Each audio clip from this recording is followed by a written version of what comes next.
The neon signs of Furrington cast their multicolored glow across the rain-slicked streets, illuminating a figure that made even the bravest creatures pause. Maximus the Mighty, a 7-foot-tall orange cat with muscles that strained against his leather vest, stood watching over his city. His emerald eyes caught everything, from the smallest mouse scurrying across the street to the shadowy movements in distant alleys. A group of young rabbits playing hopscotch froze as his massive shadow fell over them. But then Maximus smiled, his sharp teeth gleaming in the streetlight, and helped a tiny bunny who had scraped her knee. The citizens of Furrington had grown used to their unusual protector. Shop owners would wave as he passed, offering him fresh fish or cream. Elderly cats would tell stories about how he'd rescued their grandkittens from trees, while mice whispered about the time he stood up to a gang of alley rats threatening their cheese shop. But everything changed the night the Shadowhounds arrived. They came like a dark tide led by Fang, a wolf whose face bore a diagonal scar from ear to muzzle. His pack moved through Furrington like a plague, extorting protection money from small businesses and marking their territory with savage claw marks. Their yellow eyes gleamed with malice as they terrorized the city's inhabitants. When Maximus first heard the news, he was helping Mrs. Whiskers stock her fish market. A trembling mouse burst in, speaking of wolves twice the size of normal dogs, with teeth like daggers and claws that left deep gouges in concrete. "They're demanding payment from everyone on Oak Street," the mouse squeaked. "Those who can't pay, they're taking everything." Maximus's fur bristled, his massive frame tensing as he stepped into the street. The air grew thick with tension as he made his way toward Oak Street, his paw steps echoing through suddenly silent alleys. The confrontation was inevitable. Under a full moon, Maximus found himself surrounded by the Shadowhounds in a dead-end alley. Fang emerged from the shadows, his scarred face twisted in a sneer. Well, the famous Orange Warrior. You're nothing but an oversized house cat." Maximus remained silent, his green eyes tracking every movement. Above them, dozens of creatures watched from windows and rooftops, holding their breath. The fight erupted like lightning. Fang's pack attacked from all sides, but Maximus moved with unexpected grace for his size.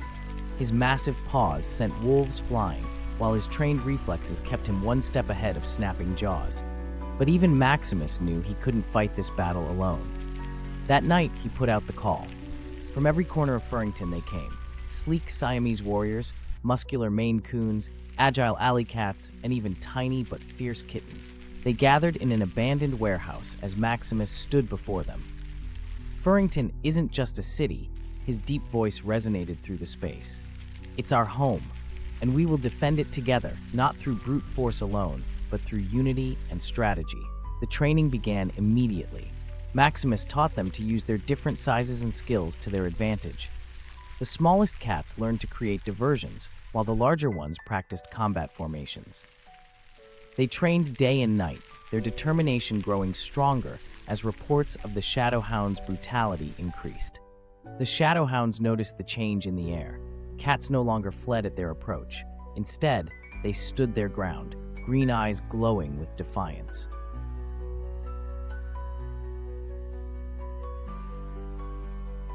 Fang's pack grew restless, sensing the shifting tide.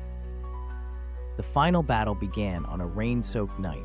The Shadowhounds launched a full-scale attack, hoping to crush the resistance in one swift strike. But Maximus and his army were ready. From rooftops and alleys, cats of all sizes emerged. The smallest ones darted between the wolves' legs, causing confusion and chaos. Larger cats engaged in direct combat, their coordinated attacks overwhelming the disorganized pack. At the heart of the battle, Maximus and Fang circled each other. The wolf leader was faster than he looked, his scarred face a mask of fury as he launched himself at Maximus. Their fight became a blur of orange fur and gray claws flashing in the streetlights. Fang managed to pin Maximus against a wall, his jaws snapping inches from the orange warrior's throat. But Maximus had trained for this moment. With a powerful twist, he broke free and delivered a devastating combination of strikes that sent Fang crashing to the ground. The wolf leader struggled to his feet, blood matting his fur. Around them, the battle had turned decisively. The Shadowhounds, seeing their leader beaten,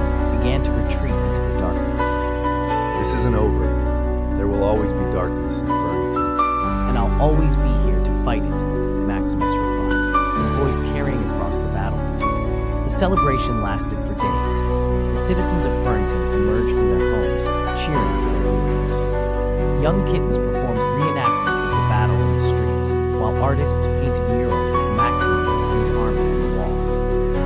But Maximus remained humble, returning to his daily patrols and small acts of kindness. He established a training academy for young cats who wanted to learn to protect their city, teaching them that true strength comes from protecting others.